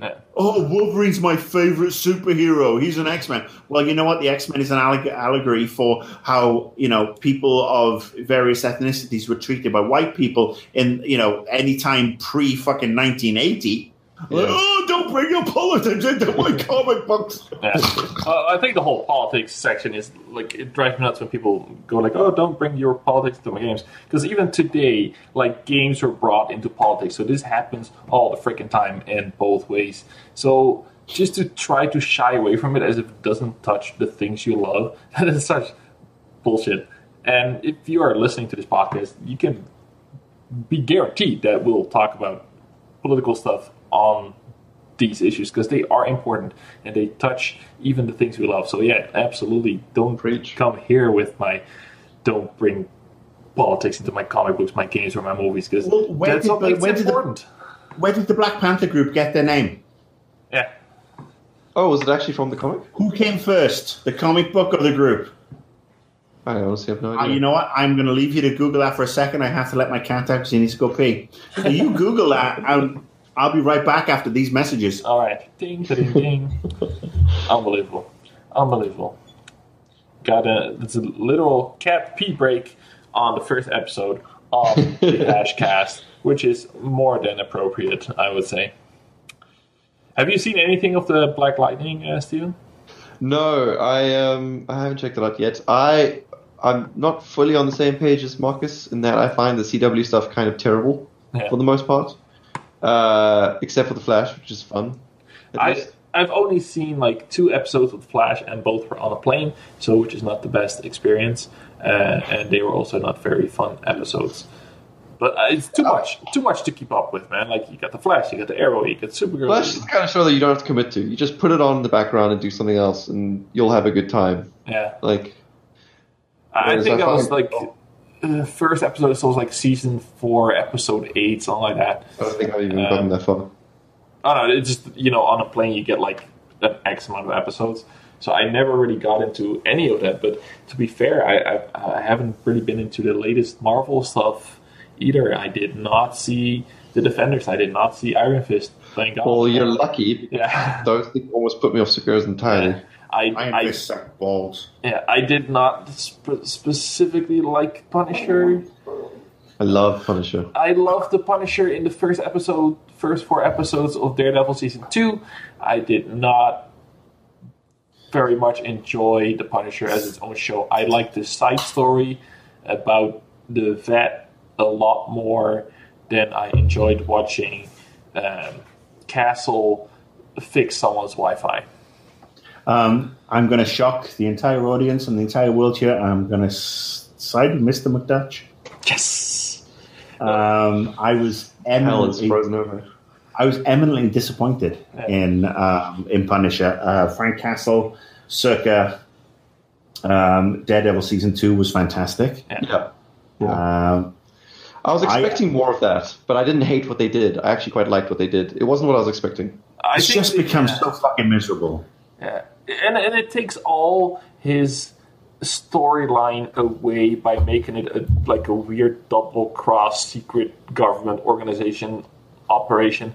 When he tells his story in the episode 4 of Daredevil 2, I was bawling by myself here. Yeah. Like, that story is so immensely sad, and that makes me understand his character where he just do not give a fuck about literally anything except for killing those bastards that murdered your little girl.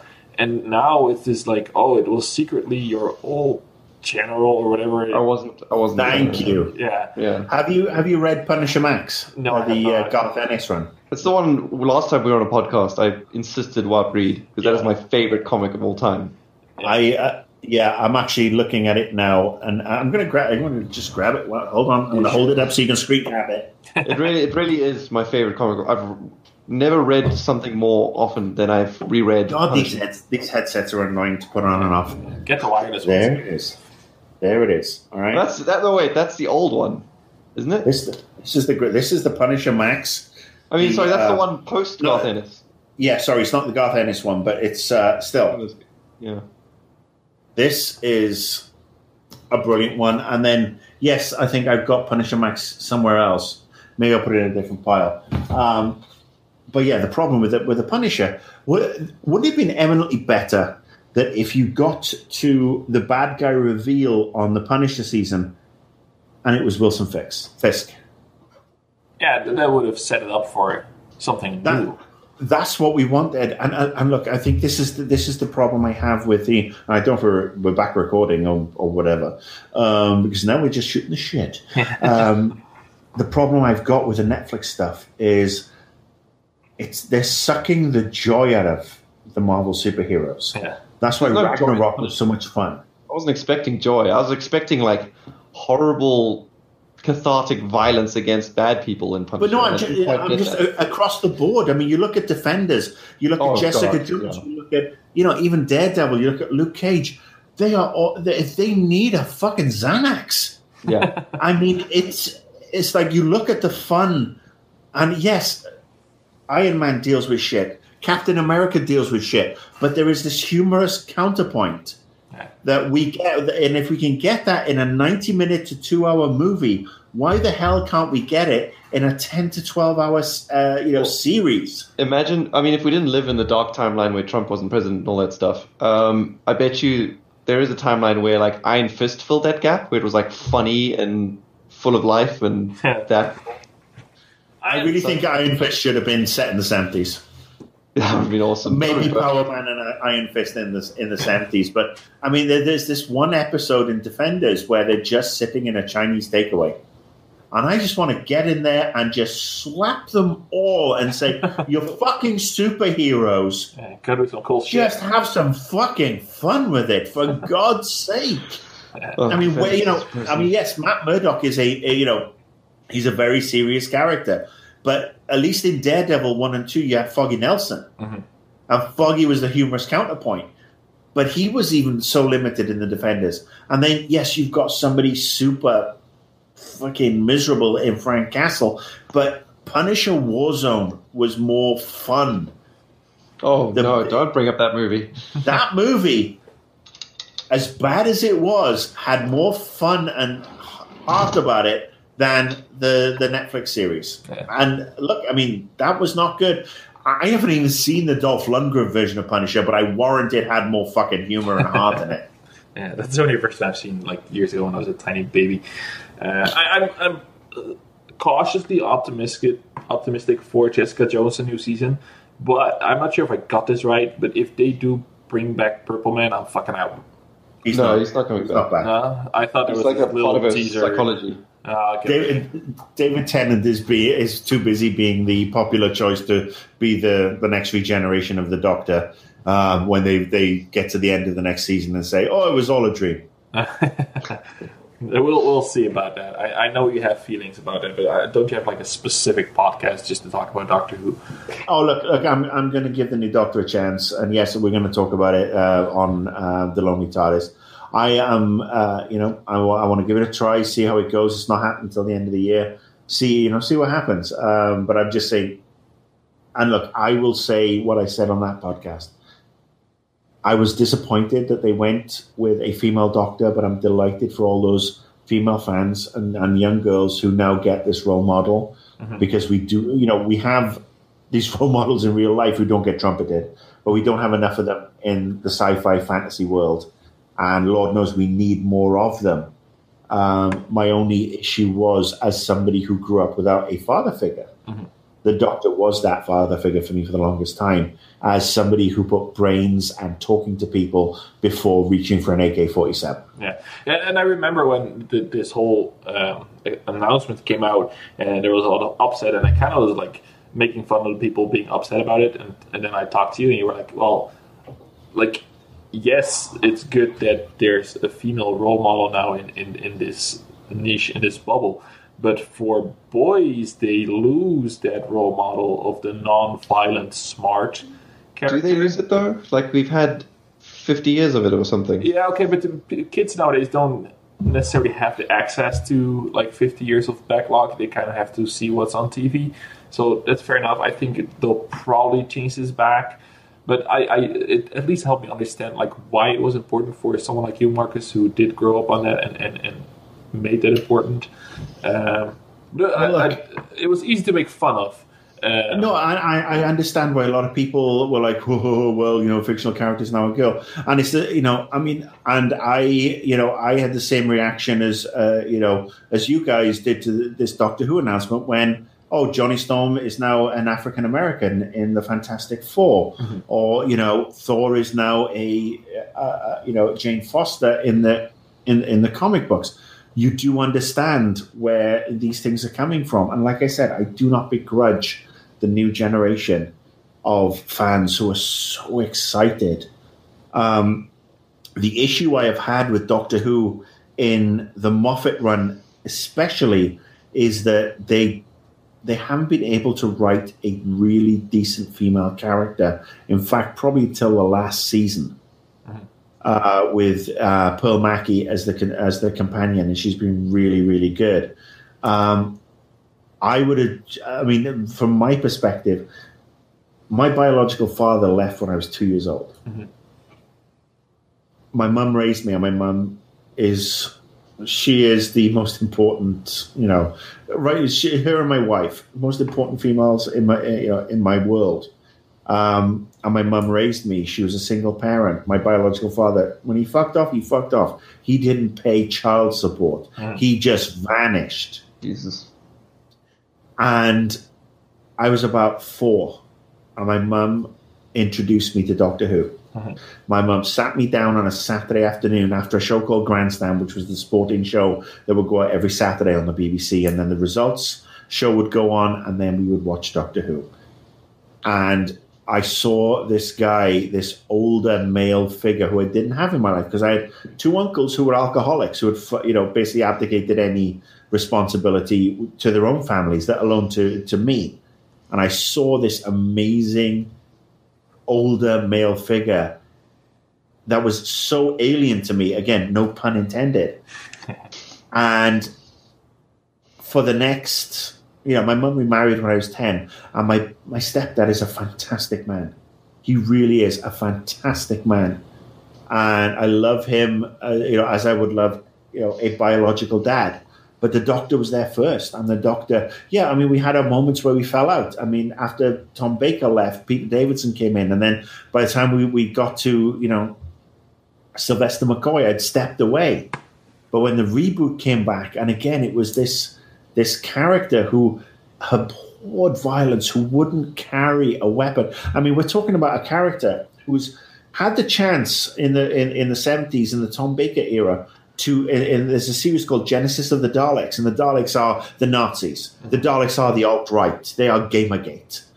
They are he has the chance to destroy, because he can travel in time, go back and destroy the first Dalek hatchery.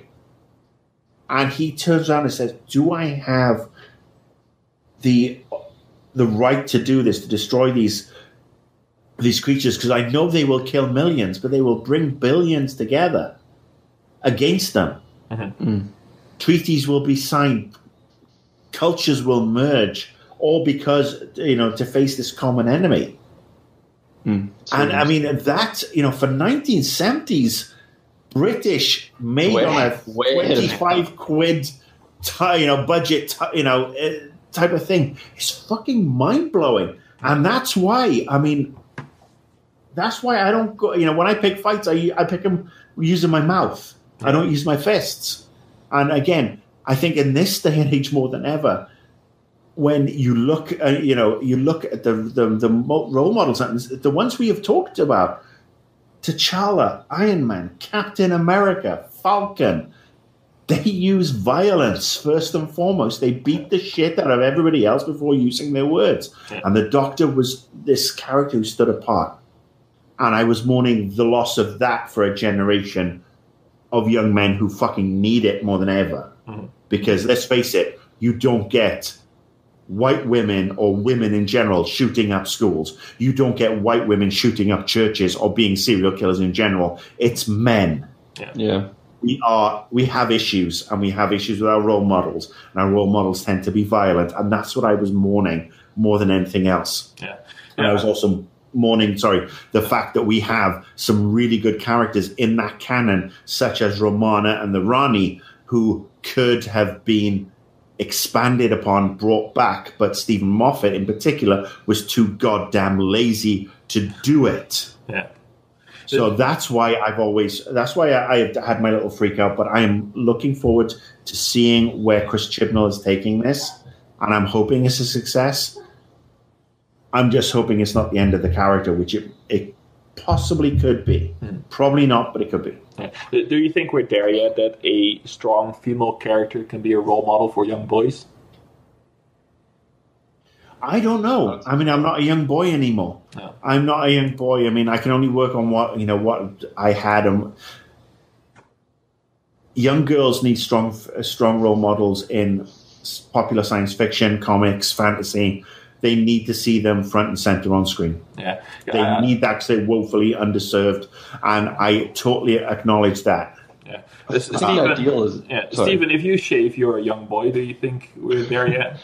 I don't think we're there yet. I think the reason we need female leaders and stuff is because of all this fuck up with how screwed up our male role models have been and how much that's dominated the limelight and stuff. But ideally, in the future, it shouldn't matter. Ideally, a boy should be able to look up to a Wonder Woman type and not think, I can't relate to that just because it's a woman. All about practicing empathy. But again, Wonder Woman uses her fists. She beats the shit out of people. A poor example.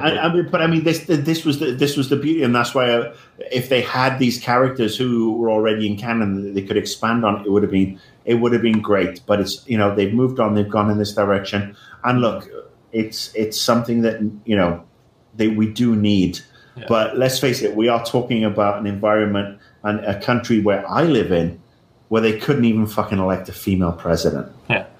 Well, and about the whole violence thing, it kind of touched on the last subject I wanted to talk about with you guys, because it's very recent. The whole conversation about violence in video games is, for some reason, popping back up again because it's in the news. And Steve and I, we talked about this on another podcast, the Super Deformed Gamescast, which was a great conversation.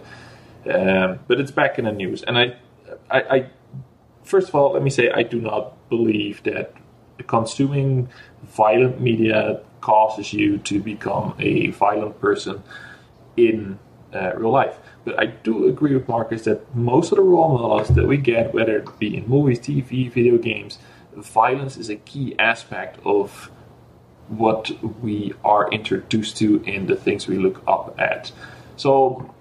And like I said before, the conversation should not be about what it does to us, but I think there should be a conversation on why is this important and what else can we do. And I think your Doctor Who story is a great example for that. But we'll see. Apparently, we're gonna have a conversation about violence in video games again. Marcus is smiling. I bet his wife. I'm sorry, my wife just came home from work. She's had a very long day. Yeah. So she just came in, closed the door to my little games room office, and waved at me, and it just she makes me so happy. You missed a very nice moment there. But like this week, if you are a gamer, let me say one thing first. Like, in the news today was Donald Trump is going to have a meeting with video game executives. Donald Trump fucking around with video games is the least important thing that he has done. Like, he has done way worse. He has like fucked around with like the most basic rights of people, with things that actually affect human lives day and day. So if you have a limited energy on being mad about this, like the video game story that's going to happen this week should really be at the bottom of your list. So today came out, he's going to have a meeting about video game violence. Everybody's freaking out.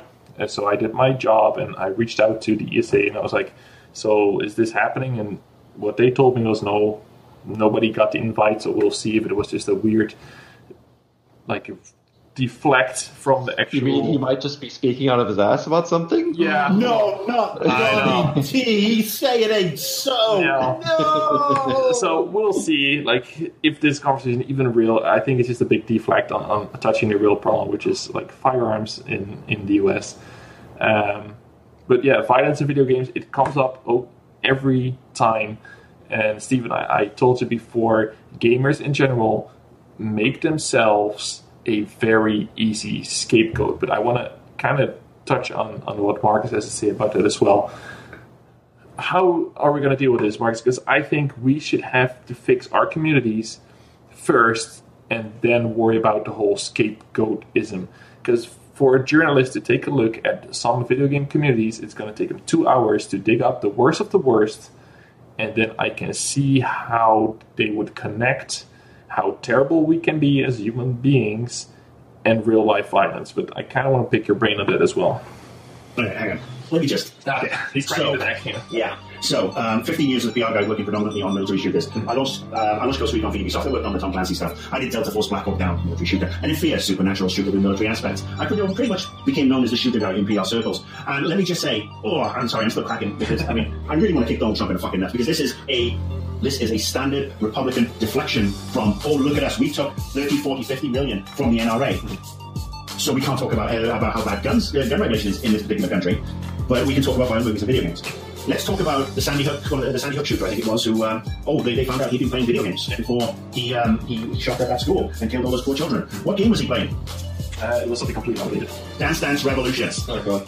He would play it like 4 or 5 hours a day. 20% of the shooters in America, when it comes to mass shooting, 20% of them have played video games. Not just violent video games, just video games. They could be playing Pokemon Go. And are you telling me that if you can't get a fucking Pokestop or a Squirtle, you're going to walk and discharge an AK-47? I don't think so. The problem in America is the lax gun laws. And you want to know how lax the gun laws are in America? You were talking to somebody who has a fucking handgun permit in California. Yeah. My wife and I, 3 years ago, we went and took the handgun course to see how easy it was.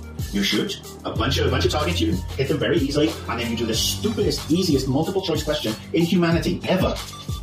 And they say, well done, you passed. And this is in California, which has one of the strictest gun enforcement rules in the state.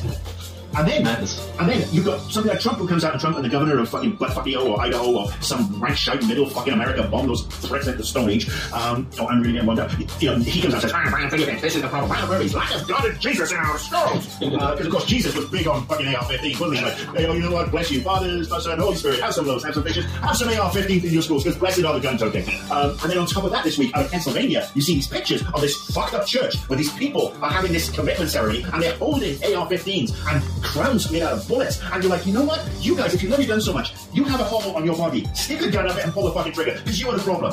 We don't want to take the guns away from the same people. The same people are allowed to go out and collect their guns and maybe hunt. Do they need a semi-automatic rifle? Not necessarily if you're shooting quail, because, semi-automatic, honey, I went and got us dinner, but I only shot to bits on here, I have a feather. That's it. So maybe you don't need that level of semi-automatic rifle. If you want to defend your home, all right, have a shotgun, have a handgun. Do you need a semi-automatic handgun? No, you fucking don't. Because let's face it, if you're in a firefight, and this is the NYPD statistics, 20% of the shots fired when the police, who are trained in this shit, get into a firefight, 20% of the shots hit the target. Yeah. And these are the police, not some idiot who is like, oh, I got my gun, I'm the Punisher now. So we teach us guns. So these people just freak my mind out. And this is the problem. The NRA has 5 million members. America has 300 million people. I think we can fucking take the NRA. But they have the guns, you say. But guess what? It's not even 5 million people because about 4 million NRA members want sensible background checks. They want a national register. They want that if you are a felon for a violent crime, if you are a domestic abuser, if you have failed a psych test, you will get a gun. They want that because they want only sensible, sane people to have the guns in their hand. So now we're about down to 1 million people. So that's 300 to 1. We can take these fuckers. And then we're actually talking about the real subset, which is the Wayne LaPierre crew of jackbooted Cro-Magnon Nazis who are too busy taking money from the gun industry.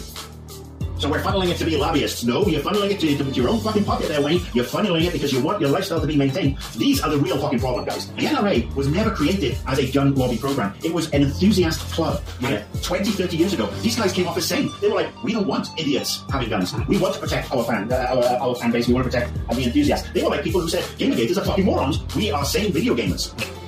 The problem is it's been usurped by this mouthy, wealthy, funded by the military-industrial complex bunch of asshats in Dana Loesch and Wayne LaPierre, who are fucking scumbags of the highest order. They are the problem, and they are funneling this money to Marco Rubio, to Donald Trump, to Ted Cruz, and to everybody else who don't have the stones to turn around and say to a 17-year-old girl or boy that they will not take another penny of NRA money. That was great, yeah. So this is, and again, you've got Cuckoo Bananas, Wiggy McFucktard in chief, in charge of this cavalcade of shitbaggery, who has said, who this time last week was riling up CPAC, which is a conservative, evangelical bag of scumbags who put Jesus first, and think it's disgusting that there's homosexuality and everything else because Jesus wouldn't like it. Jesus said love everybody. Jesus didn't fucking stuff that. He said love everybody. Doesn't matter what color what sexuality is. But if you want to do a commitment ceremony where you marry right 47, Jesus has got a fucking problem with it. And Jesus, you know what? Ultimate mindfuck. Jesus was a black guy. But I mean, so that's the problem with these people. They are so fucking clueless, and so that if they had the darker skins, they'd be called ISIS. And we don't like ISIS, but apparently these guys are white, so they get a pass. Yeah. So these are all the people who are coming together. These are the people, however, who are breeding themselves out of existence. They are the people who are having less kids. They are the people who now have to face up to the fact that they will be the minority in the next, and I'm talking about the major minority in the next 15 to 20 years, because Latinos, Asians, African Americans, and sane white people, we are the majority. And we are coming for their guns that we are coming for the assault rifles. We are coming for the regulation. We are coming for their gerrymandering practices. We are coming for them, and we are going to make sure that if they want to live in the United States or they want to live in the fucking free world, all the Facebook Russian money that they can handle is not going to make a difference. We'll lob them all into Arkansas, we'll build that fucking wall, and we'll make sure they're all shut off. Violent video games are not the problem. They're not the problem in Britain. They're not the problem in Japan. They're not the problem in Australia. They're not the problem in Asia or Africa or Canada or anywhere where there's sensible gun regulations. Yeah. I may be one last thing. I may be a mouthy, wind-up-able bastard who has spent the last 35 years playing video games, but I don't reach for a gun. I use my words, and I will back my words up. I don't need a gun. Give me a sonic screwdriver. I'll be happy. But here you go. You watch Doctor Who, and it turns you into a pacifist. It's that influential. No, I'm kidding. But I mean, honestly, I'm not a pacifist in a lot of ways. I actually think that there are certain parts of humanity that need to be erased from the earth because they bring nothing but they basically want to deny people their basic human rights of being in a loving relationship, denying them on the color of their skin, education, housing, food, etc., etc. I want to deny those people oxygen.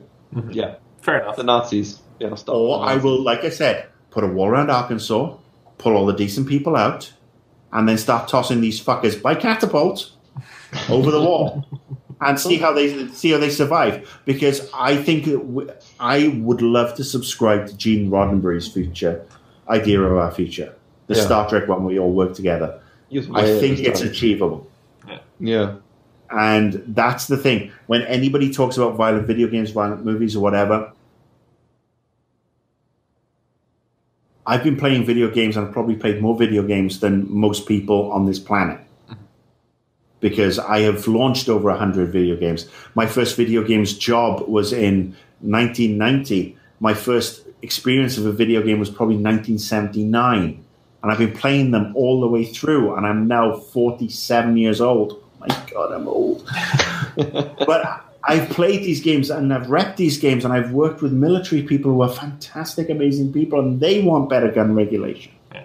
And the only people who aren't listening are the ones who are profiting. Yeah, there's the key word. That's the thing. Yeah. We take those guns off the streets. We make it harder for the wrong type of person who own a gun. We'll be in a much better place. Yeah. And I'm sorry I went off a little bit. This is good radio. This is good radio. Stephen, what is your view on this whole thing?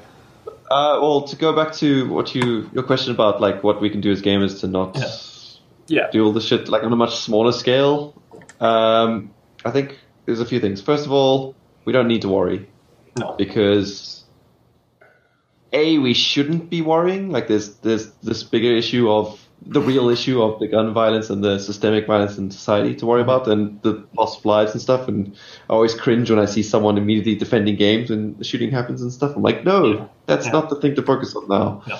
So we shouldn't worry. Second of all, when it is time to worry, you shouldn't worry because you're in Canada. You have decent gun laws, and anything that Trump does here isn't going to affect you. I meant about violence in games. We shouldn't worry about that, restrictions on that. When it does come time to worry, it's Trump. That guy can't get anything fucking done. Games are already classified as free speech.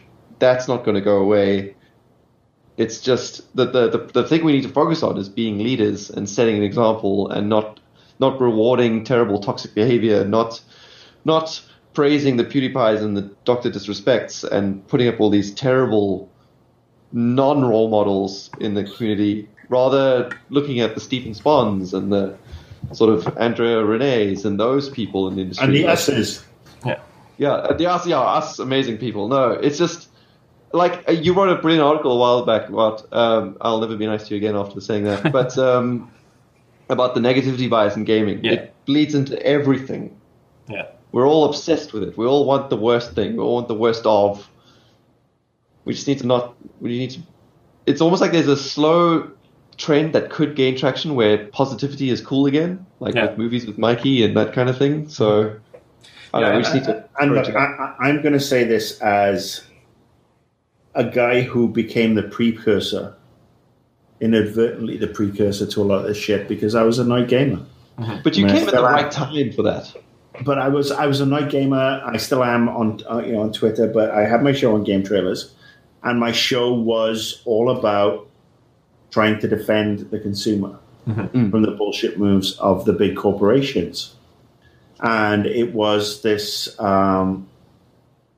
it came at the right time, but I'm glad I got out of it at the right time, because then it became kind of full-on toxic, gamergatory, and don't trust anybody. And that was some of the messaging initially. Look, the sexist stuff that Gamergate perpetuated, I had no truck with. Mm-hmm. But I was, I did actually say you don't trust a lot of these media types because, especially when it came to Nintendo stuff, when Nintendo was getting stellar reviews for everything, just because it had the fucking Nintendo logo on there. And there is a problem in the games media of Nintendo bias. You could put a Zelda game in front of me and I will fall asleep in the first 10 minutes. Breath of the Wild is not a 10. There. Well, I mean, look, I haven't played Breath of the Wild, but I have a Switch and it's fun. Yeah. But is it the be all and end all? No, it still doesn't beat my PC, and it certainly doesn't beat my PS4. Mario Odyssey is fun, but it's nowhere near the pinnacle of anything I can play on my PC or my PS4. Yeah. Mario Kart, I have the fucking Super NES emulator, the Super NES Classic here. That's the only Mario Kart that matters, because every other iteration after that is derivative. Yes. Yeah. And, I do have a problem that this industry does jerk itself off too much and spooge over the same bastards over and over. Well, Go on, Steve. No. I thought you were talking about something else. Sorry, I thought you were talking about. But I mean, this was my issue, and my message as a night gamer. And then it started to devolve into something way more stagnant. And this term, social justice warrior, why wouldn't you fight for social justice?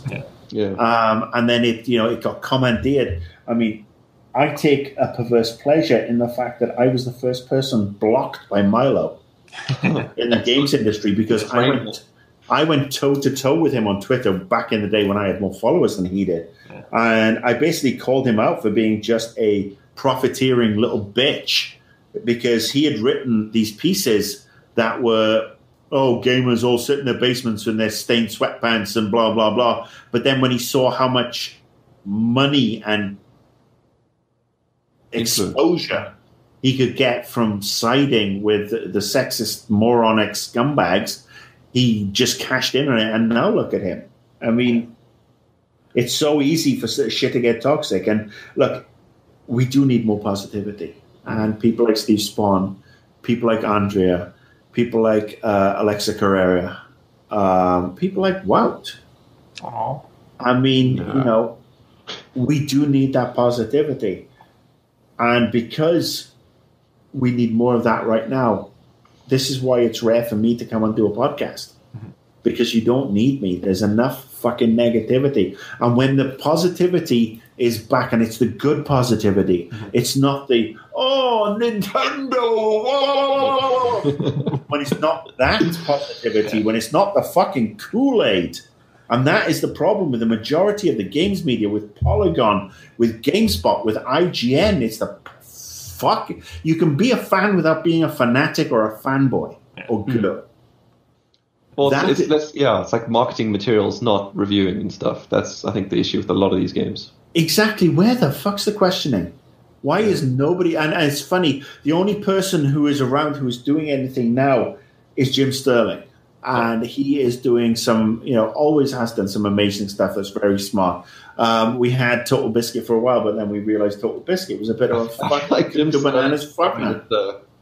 He's falling off the line of credibility for me, at least, though. Yeah. Well, Jim's enjoying his wrestling career now, but Jim has always been a guy who didn't give a fuck, and I love that guy. I love him to bits, but he's also been very smart, and he's also called people out in their bullshit, and he still continues to suffer the slings and arrows and the brickbats from the assholes. Fair enough. For this world to move forward, we need accountability. Yeah. We need people like me who have been there and been dicks at times and have said some things that may be dubious to own up our shit.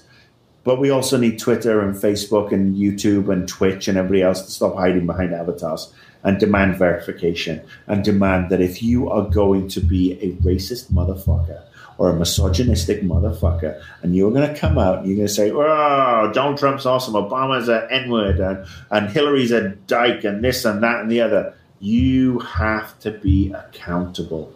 Accountability should be the buzzword moving into the next decade. We're heading into 2018, we're heading into 2020.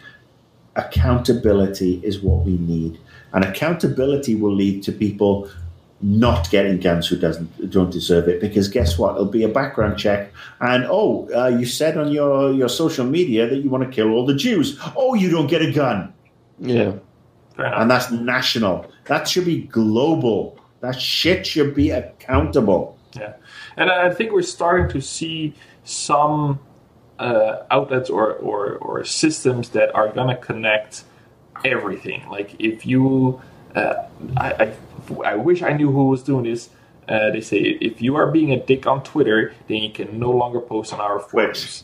Twitch, was that what that was? Yeah. And I think that's a very good first step. But Twitch has its own problems. Let's be honest. Yeah, Twitch has its own problems. But and that's the thing. This was a badly executed PR stunt, and this is coming from me, who actually knows one of the major PR guys at Twitter, and Twitch has a lot of respect for him. The problem is, you're saying, they're saying that, you just say this on YouTube, you say this on Twitter or Facebook or whatever, until Twitter, Facebook, Twitch, and everybody else stops people hiding behind avatars. You can have your avatar, you can have your fake name, but it should be tied into a real name that's verifiable from a credit card. Mm-hmm.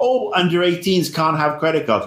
Good. Under 18s shouldn't be on social fucking media. Under 18s shouldn't be streaming. Under 18s should be playing some games that are age appropriate, and then also learning about the rest of the goddamn world. They shouldn't be out there getting guns. They shouldn't be out there streaming. They shouldn't be out there swatting because their brains are not developed enough. Yeah. I'm going to disagree with you with social media because the best people on social media right now are the kids from Florida who are teenagers, are 16, 17 years old, and they are making a change.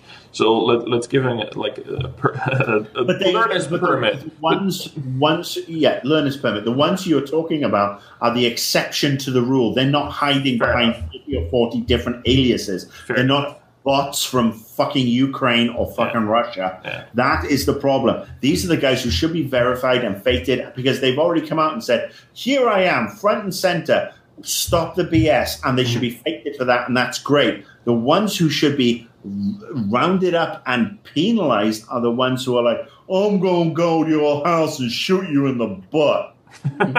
Because those are the fucking asshats who are the school bullies who are 10 minutes away from going to get a gun from Grandpappy's woodshed and shooting up a school because they've realized that this is all their life will amount to. And the next thing, at best, they're going to end up selling used cars in a fucking lot in Tampa.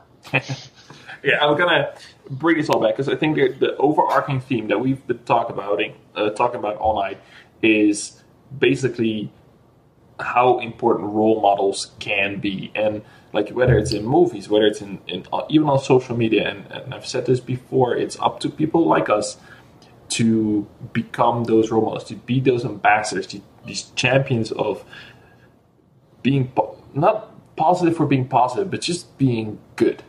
And I think it starts with us, and it starts with a successful movie like a Black Panther, and even Wonder Woman that has its problems. When I saw the initial reaction of some of my female friends that they were losing their shit for seeing a woman kick ass on screen and having it do well, those are the things that are important. And maybe we'll get there. And I agree with you, Marcus. Accountability is going to be a big issue in the next years of social media and just in general, because that's what we're missing, what we can hide behind. And I was hiding behind a cartoon cat for 2 years, and now I'm hiding behind a cartoon version of my own face because... Do it, dude. It's not... Why do you think I stepped away from media? Yeah. Do you think I could do Annoyed Gamer in this environment and put up with that toxicity and the doxing? I actually took the step of walking away from it all because I didn't want to see my wife targeted, my family targeted. Mm-hmm. I mean, at the time, we were foster parents. I didn't want to, I saw the shit these fuckers got up to. I didn't want to be any part of that. And look, I will say, it's funny, Johnny Walker Scotch Whiskey released Joni Walker yesterday, which was a character, and everybody was like, oh, this is so funny, blah, blah, blah, and it's so cool that there's now a Scotch targeting women. I will say the Wonder Woman comment applies here. Just because you slap a woman on it doesn't mean you don't deserve better. Johnny Walker is a shit whiskey. They deserve a better Scotch. Yes. Wonder Woman was a middling superhero movie. We deserve a better Wonder Woman. We deserve the best Wonder Woman. Yeah. Ditto Black Widow. Ditto female Green Lantern. Ditto Captain Marvel, Miss Marvel, Jean Grey. We and women deserve the best of those every single time, except no substitutes. I think that is the perfect closure of our conversation. So I'm going to give you a round of applause. No substitutes. Guys, thank you so much for being with me tonight. If you are still listening to this at this point, thank you so much for tuning in to the first episode of Yes, the Hashcast. This is kind of, I think, the exact flavor that you can expect from what I would like to do with this show. We have conversations about the fun stuff, about the comics, about the movies, but I do not want to shy away from the things that I think are important, that my guests think are important, because it is all about us as human beings operating outside just the bubble of the things we love. So Marcus, Stephen, thank you so much. Stephen, if you have any closing words, I'll give you the opportunity to interrupt this Marcus guy for half a second. Where can we find you outside of this podcast? You can find me on Twitter at @sblomkamp, and I talk about I say I talk about game dev stuff, but I basically post pictures of my cat all the time. So if either of those things sounds appealing, then follow me on Twitter. Yeah. Do you have any big plans coming up for? Like, if people might not see this right now, but you have a very sweet setup. It looks like you're up to. Yes, I'm gearing up to launch my own YouTube channel, talking about the games industry, talking about issues in the games industry, talking about mostly. I want to take it from a perspective of audience relations, sort of consumer relations, and the dev relations, and sort of, without losing my job, be as transparent as possible about how we see the reaction, like Steam reviews and all that stuff. And so that's something Let's I want talk about Metacritic bombing and how disgusting that is, and how the public, while they should be paying their money and enjoying the games, they should shut the fuck up because they don't know what they're talking about. But so that will be called Game Camp. I'm still working on it. I'm still developing it. I'm still trying to find a look and feel for it, but eventually at Game Camp. I'm looking forward to that. Marcus, Annoyed Gamer, where can we find you? Do you have any big plans? Look, let me just say, I know I hugged the conversation, and I apologize for that. No, it was awesome. And I just got to say, I've got nothing but love for you and Stephen. Thank you for having me on.